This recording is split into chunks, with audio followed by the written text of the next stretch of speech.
네, 안녕하세요. 저는 AWS에서 솔루션스 아키텍트로 근무하고 있는 김민석입니다. 본 강연은 쿠버네티스 환경을 운영하시는 분들께 카펜터를 활용해서 클러스터를 유연하게 확장하고 그리고 최적화하는 방법을 비용 절감과 운영 효율성 관점에서 설명드리도록 하겠습니다. 그리고 강연 후반부에는 위대한 상상의 오준석 수석 엔지니어께서 카펜터를 도입한 경험과 그 효과에 대해서 공유해 주실 예정입니다. 본 강연은 카펜터에 대한 기본적인 소개부터 설명을 드리고 그리고 카펜터의 노드 생성 그리고 노드 중단 과정을 조금 더 자세하게 살펴볼 예정입니다. 카펜터는 AWS에서 개발한 유연하고 고성능의 오픈소스 클러스터 오토스케일러입니다. 클러스터 오토스케일러는 쿠버네티스 환경에서 동적으로 변화하는 운영 워크로드에 맞게 워커노드를 추가하거나 삭제하는 기본적인 기능을 가지고 있습니다. 먼저 그 카펜터 이전에는 클러스터 오토스케일러들을 많이 사용하셨을 텐데요. 여기 계신 분들 중에서 현재 클러스터 오토스케일러를 프로덕션 환경에서 운영하고 있다 하시는 분들은 손을 들어주시기 바랍니다. 네, 한 20% 정도 보이고 혹시 카펜터를 운영하고 있다 손을 들어주십시오. 네, 한 10분 정도 보이네요. 네, 이렇듯 카펜터 이전에는 클러스터 오토스케일러를 많이 사용하셨을 텐데요. 이 두 가지 클러스터 오토스케일러의 차이점을 동작 방식 측면에서 살펴보도록 하겠습니다. 먼저 두 가지 클러스터 오토스케일러 모두 일단 파드가 보류 상태가 되어야지만 반응하는 것이 공통점이 있고 클러스터 오토스케일러 같은 경우에는 아마존 일라스틱 쿠버네티스 서비스, 즉 EKS를 기준으로 노드 그룹을 구성하는 오토스케일링 그룹의 API를 사용하여 필요한 수량 증설 요청을 하게 됩니다. 그러면 오토스케일링 그룹이 실제로 필요한 수량만큼 EC2를 생성하는 작업을 담당하게 됩니다. 카펜터는 주기적으로 폴링하고 있는 클러스터 오토스케일과는 다르게 펜딩 파드에 대해서 워치 오퍼레이션을 통해서 즉각적으로 반응하게 됩니다. 그리고 카펜터는 EC2 플릿 API를 사용해서 여러 가지의 인스턴스 타입, 그리고 사이즈, 다양한 구매 옵션을 가진 여러 인스턴스들을 하나의 EC2 플릿 API 요청으로 플릿 생성 요청을 하게 됩니다. 이렇게 카펜터가 인스턴스를 생성하는 과정에서 참고하는 정보들은 아래 보시는 노드풀 그리고 EC2 노드 클래스라고 하는 커스텀 리소스를 통해서 선언적으로 정의되게 됩니다. 사용하시는 카펜터의 버전에 따라서 이 두 가지 커스텀 리소스들은 프로비저너 혹은 AWS 노드 템플릿으로도 알려져 있습니다. 카펜터는 기본적으로 쿠버네티스 클러스터의 데이터 플레인을 구성하고 그 라이프 사이클을 관리해주는 기능을 제공합니다. 그리고 카펜터는 이제 CNCF 프로젝트의 기증이 되었기 때문에 이제는 쿠버네티스의 오픈 생태계의 일부가 되었습니다. 머신러닝을 포함한 다양한 워크로드의 확장에 사용될 수가 있고 더 나아가서는 클러스터의 운영 효율화 그리고 비용 최적화를 제공해주는 메커니즘을 제공하고 있습니다. 먼저 노드의 생성부터 살펴볼 텐데요. 보류 중인 파드들은 다양한 리소스 요구사항들을 가지고 있을 것입니다.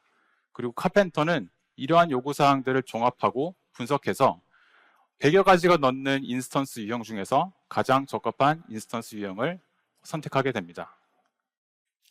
하지만 내 워크로드가 아무 인스턴스 타입에 호스팅되는 것은 모두가 싫으실 텐데요. 이를 위해서 카펜터는 우측 야물 파일에 보시는 것처럼 노드풀의 스펙의 리퀘어먼트로 라벨 그리고 오퍼레이터 등을 활용해서 내가 원하는 인스턴스 유형들을 정의를 할 수가 있게 됩니다. 그리고 추가적으로 내 어플리케이션이 사용하고자 하고 있는 가용 영역 그리고 CPU 아키텍처, 구입 옵션 등도 선택적으로 정의를 할 수가 있게 됩니다. 하지만 실제 워크로드의 스케줄링은 파드 스펙에 정의된 쿠버네티스 스케줄링 메커니즘에 의해 호스팅이 되게 됩니다. 그리고 만약 특정 포드가 더 이상 호스트가 없어서 펜딩이 걸리게 되면은 카펜터는 이러한 쿠버네티스 스케줄링을 이해하고 그 스케줄링 제약 조건에 맞는 인스턴스를 스마트하게 선택해서 생성하게 됩니다. 카펜터가 동작하기 위해서는 앞에서 설명드렸던 노드풀이 1개 이상 클러스터에 선언적으로 정의가 있어야지 동작을 하게 됩니다. 그리고 이러한 노드풀은 클러스터를 운영하시는 전략에 따라서 다양하게 구성할 수 있게 됩니다. 먼저 하나의 거대한 노드풀을 정의하고 각각 워크로드를 구성하는 파드 스펙에서 해당 컴퓨팅 노드를 선택할 수 있도록 구성하실 수도 있고요. 그리고 부서별로 각각 다른 하드웨어 요구사항이나 혹은 보안 요건 등에 의해서 서로 상호 배타적인 복수계의 노드풀을 선언하고 사용하실 수도 있습니다. 또한 가중치 구성을 통해 내가 지금 예약 인스턴스 혹은 세이빙스 플랜에 해당하는 인스턴스들을 우선적으로 생성할 수 있는 옵션도 존재하게 됩니다. 그럼 카펜터를 이용해서 비용을 최적화하는 방법에 대해서 설명을 드릴 텐데요. 먼저 카펜터는 노드 통합 기능을 통해서 노드 통합에 필요한 후보 노드를 자동으로 디스커버리하고 이를 통합하는 작업을 수행하게 됩니다. 그럼 노드가 통합됨으로써 당연히 클러스터의 사용률도 올라가고 비용도 절감할 수 있는 효과를 가져가게 됩니다. 비용 통합은 후보가 되는 워커노드를 기존에 있는 워커노드에 통합하는 패턴 하나와 그리고 후보가 되는 노드들을 모두 삭제하고 이를 대체할 수 있는 보다 비용 효율적인 단일 노드가 있다면 이것을 생성하고 거기에 통합시키는 패턴, 이 두 가지가 있게 됩니다. 이 상세 동작 원리는 뒤에서 좀 더 살펴보도록 하겠습니다. 카펜터는 쿠버네티스 데이터 플레인을 구성하고 운영함에 있어서 필요한 노드 플릿 생성 및 관리, 그리고 클러스터 오토 스케일링, 디스케줄링, 그리고 노드 중단 핸들러를 모두 단일 창구로 제공하기 때문에 운영에 필요한 오버헤드를 최소화시켜 줄 수 있게 됩니다. 특히 노드 중단에 대처하는 핸들러가 내장되어 있기 때문에 노드 중단 이벤트가 발생하게 되면 카펜터는 이를 대체하는 노드를 생성하고 영향을 받는 노드의 파드를 마이그레이션 시켜줌으로써 스팟 인터럽션에 대한 영향을 최소화하는 메커니즘을 제공하고 있습니다. 그렇기 때문에 이러한 스팟을 플릿에 적절히 활용함으로써 내가 가진 클러스터의 비용을 보다 효율화시킬 수 있는 옵션도 제공을 하고 있습니다. 그럼 지금까지 카펜터의 기능에 대해서 좀 더 살펴봤고 지금부터는 카펜터가 노드를 어떻게 생성하는지에 대해서 보다 자세히 설명드리도록 하겠습니다. 카펜터가 노드를 생성하는 방법은 크게 스케줄링, 그리고 배칭, 빔 패킹, 그리고 최종 의사결정 단계로 이루어지게 됩니다. 각각에 대해서 좀 더 자세히 살펴보겠습니다. 카펜터는 큐브 스케줄러와 협력 관계로 동작을 합니다. 그래서 실제 파드의 스케줄링은 큐브 스케줄러에 의해서 이루어지게 되고 오른쪽에 파드 스펙에 명시되어 있는 다양한 스케줄링의 제약 조건들을 만족하는 포드를 탐색하게 됩니다. 만약 그런 워커노드를 발견하지 못했다면 스케줄링은 실패하게 되고 해당 포드는 이제 보류 중인 상태로 빠지게 됩니다. 그럼 그때 카펜터가 워치 오퍼레이션을 통해서 보류 중인 파드에 대해서 즉각적으로 대응하게 됩니다. 이제 여기서 중요한 의사결정은 그럼 얼마만큼의 포드를 하나의 배치로 묶어서 처리할 것인지를 결정하게 됩니다.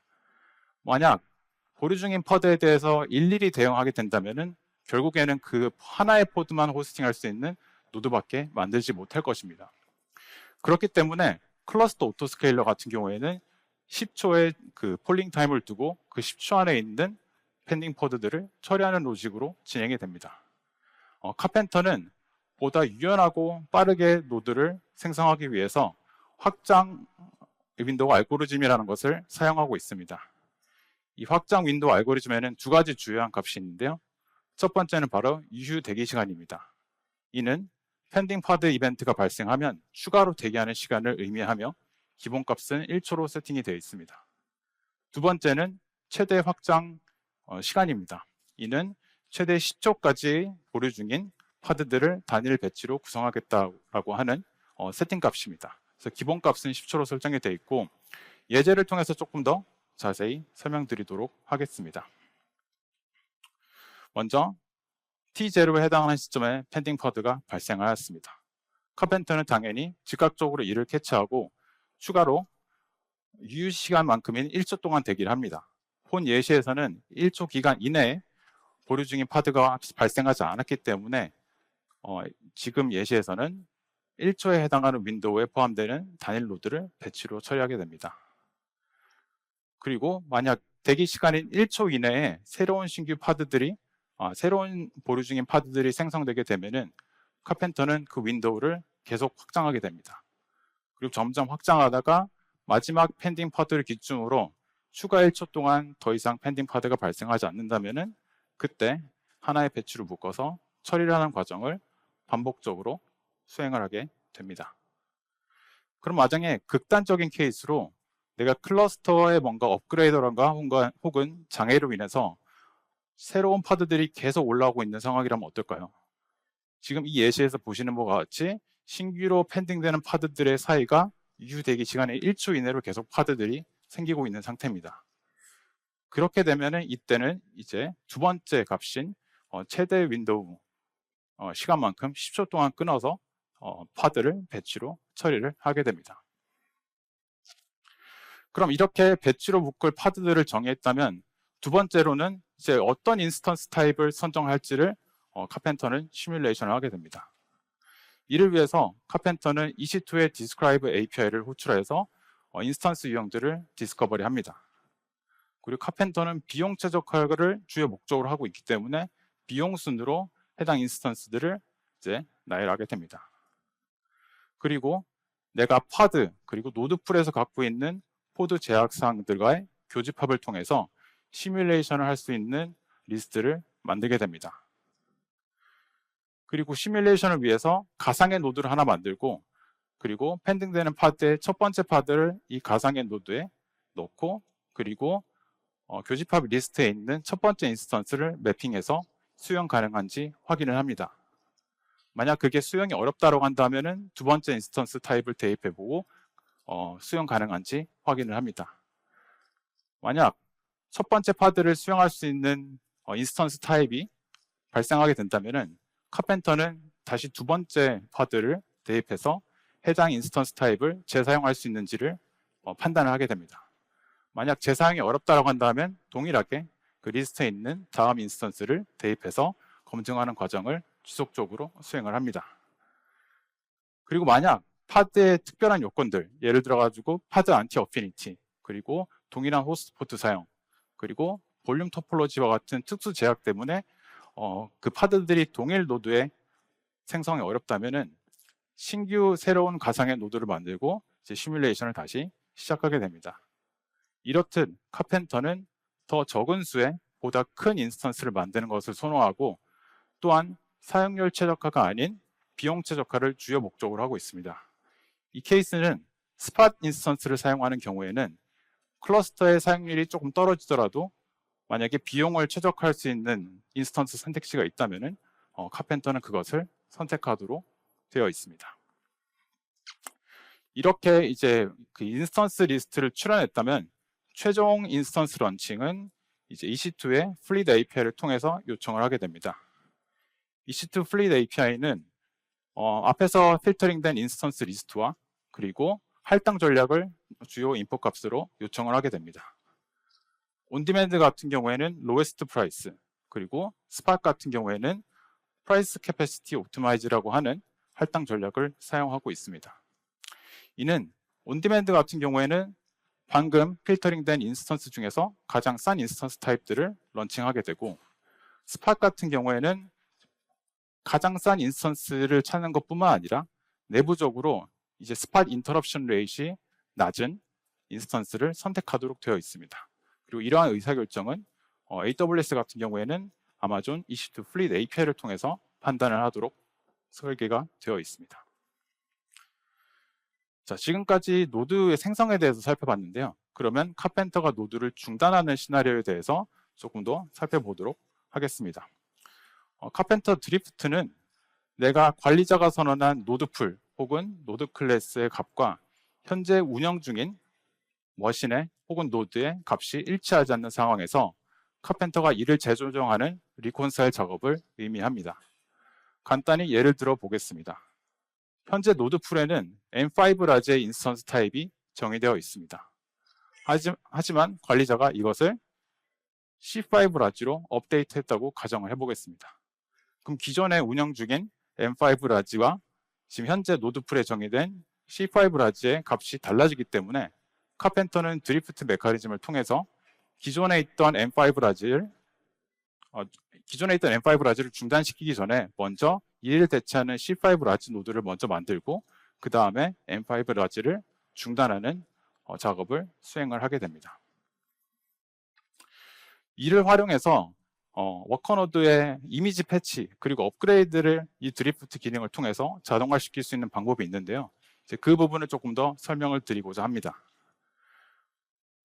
워커노드가 참고하고 있는 그 AMI는 EC2 노드 클래스의 가운데 보시는 녹색 박스에 정의가 되게 됩니다. 그래서 기본 이미지를 사용할 때는 AMI 패밀리를 선택하면 되고, 만약에 커스텀 이미지나 특정 이미지를 좀 선택하고 싶은 경우에는 아래에 있는 AMI 셀렉터를 활용하시게 됩니다. 먼저 기본 아마존 머신 이미지를 사용하는 경우를 예시로 들어보겠습니다. 우측에 보시는 그 노드 클래스 설정처럼 AMI 패밀리에선 단순하게 OS의 종류만 넣게 되어 있습니다. 하지만 아시다시피 EKS의 워커노드는 EKS 버전별로 맞는 최적화된 AMI와 그 AMI별로 또 다양한 버전들이 존재를 하게 됩니다.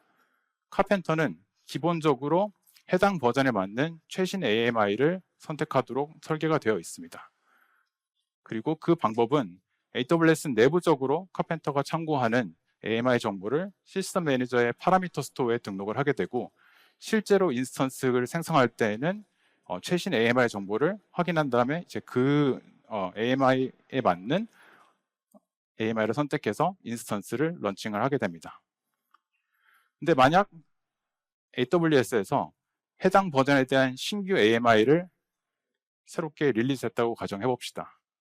그렇게 되면 당연히 그 정보는 내부적으로 참고하고 있는 파라미터 스토어에 업데이트가 될 것이고, 카펜터 역시 주기적으로 파라미터 스토어를 폴링을 하고 있기 때문에 그 변경된 정보를 찾아내게 됩니다. 그리고 그 변경된 정보를 알아내게 되면은 앞서 봤던 그 운영 중인 워커노드와 현재 설정 값에 드리프트가 발생하였기 때문에 카펜터는 자동으로 롤링 방식으로 워커노드를 최신 패치 AMI가 적용될 수 있도록 업데이트를 진행을 하게 됩니다. 그리고 이 부분은 클러스터 버전 업그레이드에도 마찬가지로 적용할 수 있습니다. 예를 들어서 관리자가 기존에 1.26으로 운영되고 있던 쿠버네티스 환경을 1.27로 업그레이드했다고 가정을 해봅시다. 관리자는 단순하게 그냥 컨트롤 플레인 업데이트 작업을 수행을 했습니다. 그럼 당연하게 카펜터는 이제는 1.26 버전이 아닌 1.27에 해당하는 AMI 정보를 파라미터 스토어를 통해서 읽어올 것입니다. 그럼 이 부분 또한 현재 운영 중인 노드와 드리프트가 발생하기 때문에 카펜터는 이를 롤링 방식으로 리콘사일하는 작업을 수행하게 될 것입니다. 이를 통해서 관리자는 이 노드 업그레이드를 통해서 별도의 운영 노력 필요 없이 항상 최신의 EKS AMI를 사용하면서 내가 가진 클러스터의 보안 취약성도 낮추고 그리고 운영 효율성도 높일 수 있는 기능을 드리프트를 통해 사용하실 수가 있습니다. 이 기능은 운영 효율화 측면에서 한번 고려를 해보시면 좋을 것 같아서 소개를 드렸고요. 그럼 실제로 방금 말씀드렸지만 노드 콘솔리데이션이나 아니면은 노드 드리프트 같은 경우에는 지금 운영 중인 노드를 중단시키는 시나리오가 발생하는데, 그럼 중단을 하는 과정에 대해서 조금 더 자세히 살펴보도록 하겠습니다. 먼저 가장 중요한 점은 카펜터는 쿠버네티스의 스케줄링 메커니즘을 이해하고 있기 때문에 먼저 우측에 보시는 것처럼 내가 파드 디스트럭션 버젯 설정을 통해서 노드 중단이 발생을 하더라도 내가 가진 어플리케이션의 가용성을 높이는 설정들을 관리자분들께서 해주셔야 됩니다.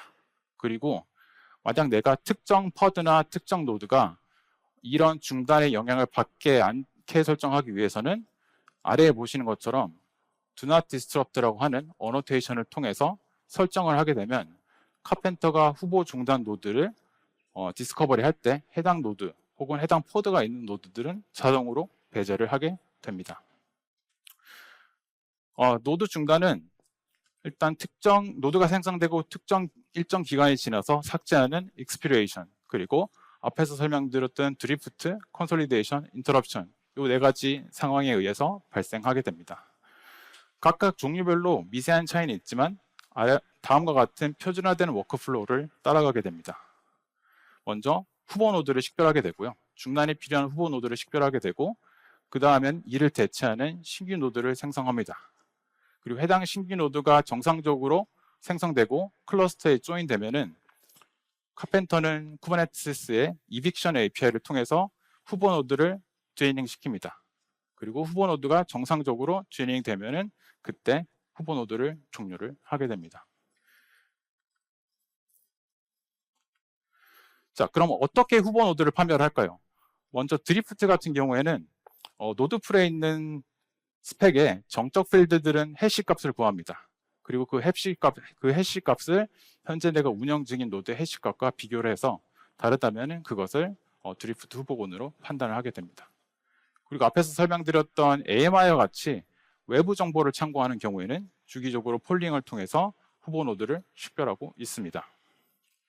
익스프레이션 같은 경우에는 비교적 간단합니다. 노드가 생성된 크리에이션 타임 스탬프와 노드풀에 정의된 특정 기간을 비교해서 이 기간을 넘어간다면 자동으로 삭제가 돼야 되는 후보군이 되게 됩니다. 인터럽션 같은 경우에는 비자발적인 중단에 해당합니다. 그렇기 때문에 카펜터는 EC2 노티피케이션을 통해서 스팟 인터럽션 그리고 EC2 헬스 이벤트에 대해서 그 영향을 받는 노드들을 대체하는 신규 노드를 만들고 그리고 그것을 중단하는 과정을 거치게 됩니다. 컨솔리데이션 같은 경우에는 비교적 고려해야 될 사항이 많습니다. 컨솔리데이션 같은 경우에는 밑에 보시는 노드풀의 디스트럽션의 컨솔리데이션 폴리시를 통해서 정의할 수가 있습니다. 컨솔리데이션 폴리시는 두 가지가 있습니다. 언더 유틸라이저로 해가지고 클러스터의 사용률이 떨어졌을 때 혹은 빈 노드가 생길 때 이런 식으로 언제 컨솔리데이션을 고려할지를 정의를 할 수가 있습니다. 만약에 이 부분을 정의를 하지 않는다라고 하더라도 버전 33 이상부터는 기본적으로 활성화되어 있기 때문에 이 부분은 참고를 하시면 좋을 것 같습니다. 그리고 이 부분에서 컨솔리데이션이 어떤 식으로 진행되는지에 대해서 조금 더 살펴보겠습니다. 컨솔리데이션은 먼저 지금 보시는 것처럼 기본적으로는 언더 유틸라이즈드가 기본 폴리시이기 때문에 현재 내가 가진 클러스터의 유틸리제이션이 낮아졌을 때 후보 노드를 이제 판별하려고 노력을 합니다. 본 예시에서 보시는 것처럼 가장 간단하게는 우측 상단에 있는 노드를 지우면은 손쉽게 컨솔리데이션이 이루어질 수 있을 것 같습니다. 하지만 과연 이게 클러스터 입장에서는 최선의 방법일지는 조금 더 고민이 필요합니다. 아래 밑에 있는 하단의 노드 두 개는 어떨까요?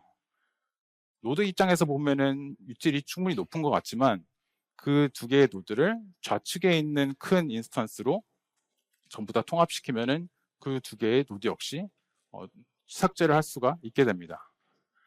그리고 우측 상단에 있는 큰 인스턴스 역시 거기에 호스팅되는 두 개의 퍼드도 오른쪽 그리고 아래쪽으로 통합시키면은 통합 후보가 역시 될 수 있죠. 이 경우에 카펜터는 오른쪽에 있는 작은 노드를 삭제시키고 기존 노드에 통합하는 방법을 택했습니다. 그래서 이 결론은 다양한 시뮬레이션을 통해서 이루어지게 되고 이때 가장 그 후보 노드를 판별하는 가장 중요한 기준은 되도록이면은 그 중단되는 파드가 없는 쪽으로 고려를 하게 되고 그 다음에 노드 에이지가 높은 것들을 우선적으로 고려하게 됩니다.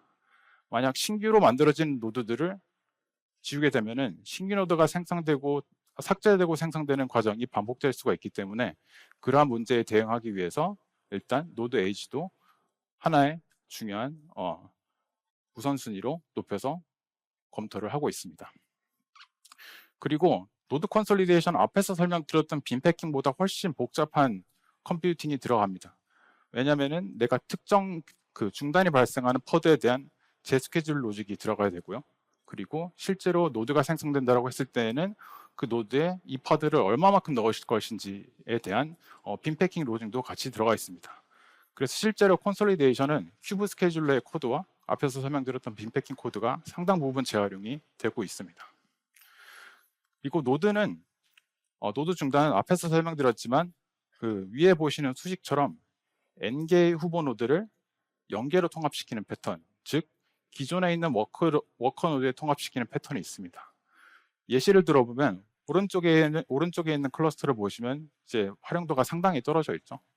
이와 같은 경우에는 카펜터는 위에 있는 2개, 그리고 오른쪽에 있는 하나를 기존의 노드에 있는 클러스터로 통합시킴으로써 n개의 후보 노드, 여기서는 3개의 후보 노드를 0개의 신규 노드로 대체하는 패턴을 보였습니다. 그리고 두 번째로는 n개의 후보 노드를 이제 1개의 신규 노드로 대체하는 패턴이 있습니다. 지금 보시면은 각각의 노드별로 5개의 파드들이 호스팅이 되어 있고, 이것들은 어느 하나 기존에 있는 노드에 들어갈 수가 없습니다. 그렇게 되면 카펜터는 이제 시뮬레이션을 통해서 가장 상단에 있는 노드를 지우고 이를 대체하는 보다 저렴한 노드를 하나 생성한 다음에 기존 클러스터에 통합도 하고 이제 신규 노드에 하나를 추가하는 결정을 내렸습니다.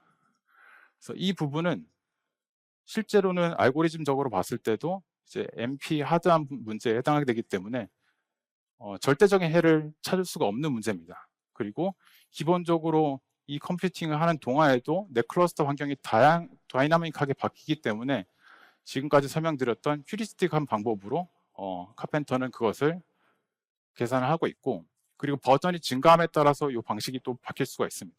그래서 그 부분에 대한 것들은 카펜터의 버전업 릴리스 노트나 다큐멘트를 참고하는 것을 권장을 드립니다. 그래서 지금까지 저는 노드가 생성되고 그리고 삭제되고 그리고 컨솔리데이션 과정을 조금 더 자세히 설명드렸습니다.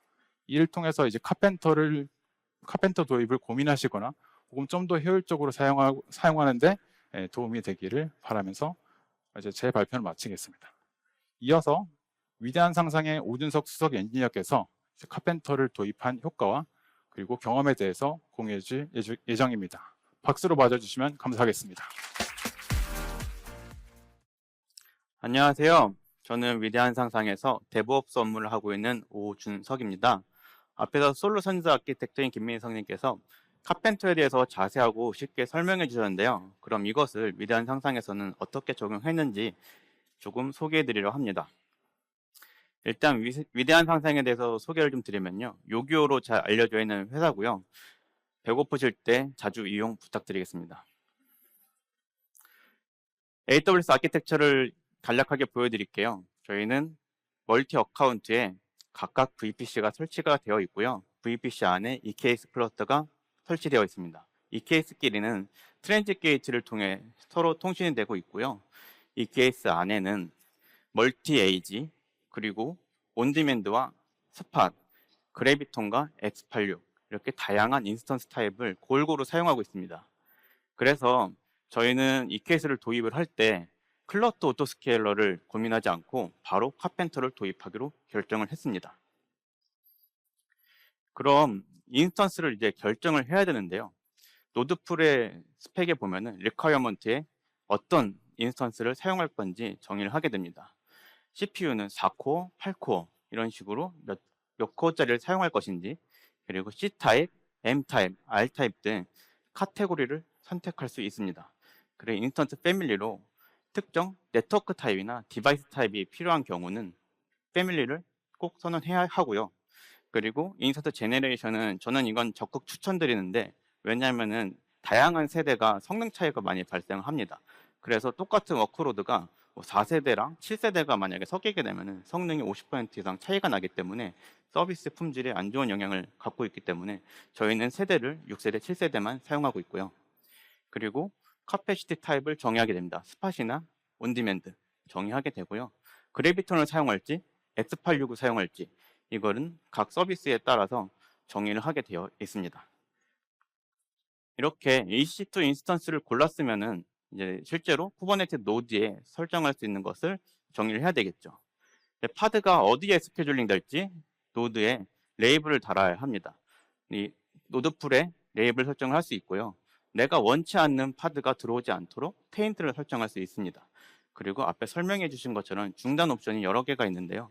중단 옵션을 어떻게 할지 결정을 해주시면 되고요. 이 가중치를 두어가지고 RI나 세이빙스 플랜 같은 게 사용하고 있으면 제가 원하는 인스턴스를 먼저 웨이트를 높여서 먼저 프로비전이 될 수 있도록 설정합니다. 그리고 쿠블리 옵션은 몇 가지 설정할 수 있는 부분이 있는데요. 이 쿠블리 옵션에서 저희는 에빅 소프트 옵션을 주어서 메모리가 92% 차게 되면은 파드를 일정 부분 소프트 에빅을 하고 있습니다. 그럼 실제로 저희가 사용하고 있는 노드는 크게 5가지 카테고리로 나눠져 있습니다. 일단 시스템 노드 풀을 사용하고 있고요.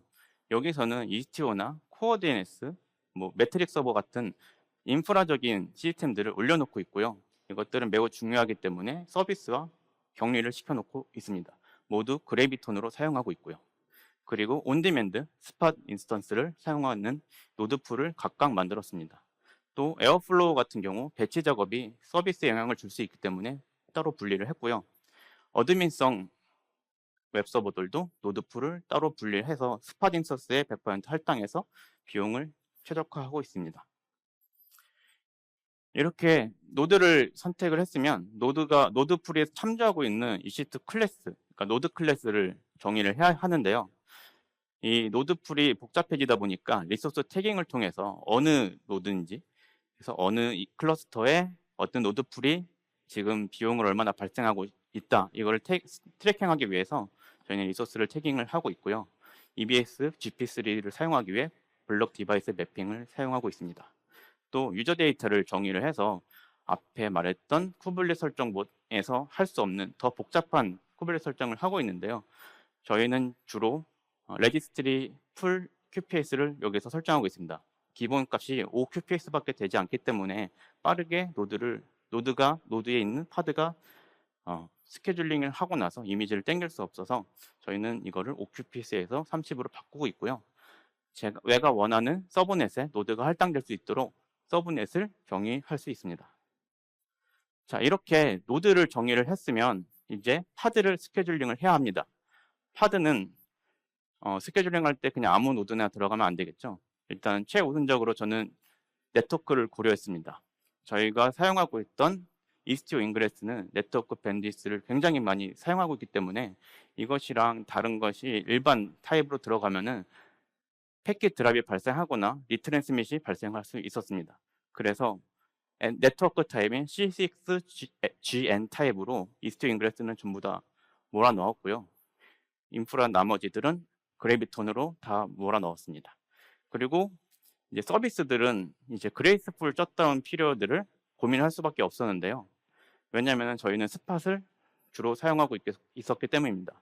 스팟 인터럽션이 발생하게 되면은 120초라는 시간을 주어지게 되고 이 120초 동안에 파드는 종료가 되면서 다른 노드가 만들어지고 파드가 스케줄링 되면서 헬스 체크까지 모두 통과되는 시간이 120초 안에 이루어져야 합니다.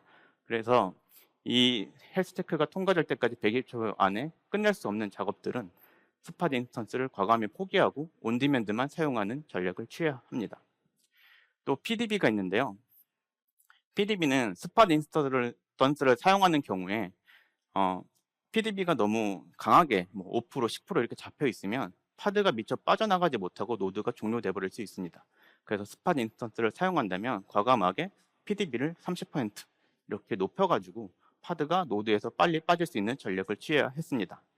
또 온디맨드 같은 경우는 5% 이렇게 낮게 해서 서비스 안정화를 도모했고요. 또 초기 CPU 사용량을 고민했습니다. API 서버들의 경우 대부분 I/O 때문에 평상시 CPU는 그렇게 높지 않은데요. 하지만 초기에 파드가 스케줄링 됐을 때 라이브러리를 로딩하거나 초기 설정 작업들을 하는 동안 CPU는 우리가 원했던 리콰이어먼트나 리밋에 100%까지 사용하게 될 것이고, 이게 동시에 많은 파드가 들어가게 되면은 노드에 CPU가 100% 차는 이슈가 생길 수 있고, 그렇게 되면은 타임아웃이 발생할 수 있어서 또 CPU 사용량을 조절하는데 저희는 어려움을 겪었고, 이거를 위해서 저희는 노드 오버프로비닝 전략을 만들었습니다. 이거는 대부분 이 케이스를 사용하시는 분들이 고민을 하시고 최근에 많이 도입하시는 걸로 알고 있습니다. 일단 원리는 간단한데요. 파드 우선순위, 프라이어티 클래스를 0보다 작게 설정하는 것입니다. 대부분의 워크로드들은 디폴트 프라이어티 클래스인 0을 갖고 있는데요. 프라이어티 클래스가 낮으면 노드에 파드가 생길 공간이 없을 때 프라이어티 클래스가 낮은 걸 먼저 에빅션하고 들어갈 수 있습니다. 그래서 우선순위가 낮은 더미 파드를 생성을 했고요. 더미 파드는 저희는 멀티 에이지를 사용하기 때문에 토폴로지 스프레드 컨스트레인트를 통해서 모든 존에 골고루 배치될 수 있도록 했습니다. 또한 같은 노드에 이 더미 파드가 같이 있으면 안 되겠죠. 그래서 파드 안티 어피니티를 통해서 한 노드에 하나의 더미만 들어갈 수 있도록 했고요. 또 새벽 시간이랑 피크 시간이랑 이 스케줄링 양이 다르기 때문에 캐다를 통해서 저희는 피크 시간에 더 많은 노드가 배치될 수 있도록 전략을 짰습니다. 스케일링을 했습니다. 약간 화면으로 보여드리면 오른쪽에 노드가 3개가 있고요. 더미 파드가 2개가 까만색으로 있는 걸 볼 수 있습니다. 파드가 하나가 요청이 왔을 때 하나는 바로 빈자리로 들어갈 수 있겠죠. 4개가 있을 때도 바로 즉시 4개로 들어갈 수 있을 겁니다. 하지만 이렇게 6개가 들어오면 어떨까요? 이럴 때 원래 기존 클래스가 같다면은 파드 4개만 할당이 되고 2개는 펜딩 되어서 카펜터가 새로 노드를 띄우는 것을 기다리게 될 것입니다. 하지만 더미 파드는 프라이어티 클래스가 음수이기 때문에 먼저 에비션 될 거고요. 이 6개 파드는 그 자리에 먼저 들어가게 되고 더미 파드는 새로 노드를 더미 파드가 펜딩이 되면서 카펜터한테 노드를 달라고 요청을 하게 될 것입니다. 그러면은 카펜터는 아까 전에 컨스트레인트 옵션 때문에 토폴로지 스프레드 컨스트레인트 옵션 때문에 각각 존에 맞춰서 들어가게 될 거고요. 안티 어피니티 때문에 같은 노드에 들어가지 않고 각각 노드에 들어가게 될 것입니다. 자, 가장 궁금해하셨을 부분이 바로 여기 효과일 텐데요. 저희는 EC2에서 바로 EKS 클러스터로 이전을 했기 때문에 EC2 비용이 대략 70%까지 감소하는 것을 확인할 수 있었습니다. 또한 스팟 사용률은 75%에서 93%까지 굉장히 많은 것을 사용할 수 있었는데요. 이 이유는 노드 프로비전 속도가 클러스터 오토스케일러가 60초 정도 걸리는데 반면 카펜터는 한 40초 정도 안에 노드를 프로비전을 할 수 있었고 저희는 120초라는 시간 동안에 20초를 벌써 아꼈기 때문에 스팟 사용률을 많이 높일 수 있었습니다. 그리고 이 빈패킹 알고리즘을 통해 가지고 CPU 할당률을 저희는 80% 정도 수준을 유지할 수 있었습니다. 앞으로 이 케이스를 도입하셨는데 클러스터 오토스케일을 계속 사용하고 계시는 거나 아니면 앞으로 이 케이스를 도입 예정이신 분들은 이 카펜터를 도입하는 것을 적극 추천드리겠습니다. 이상으로 저희 발표는 여기까지고요. 감사합니다.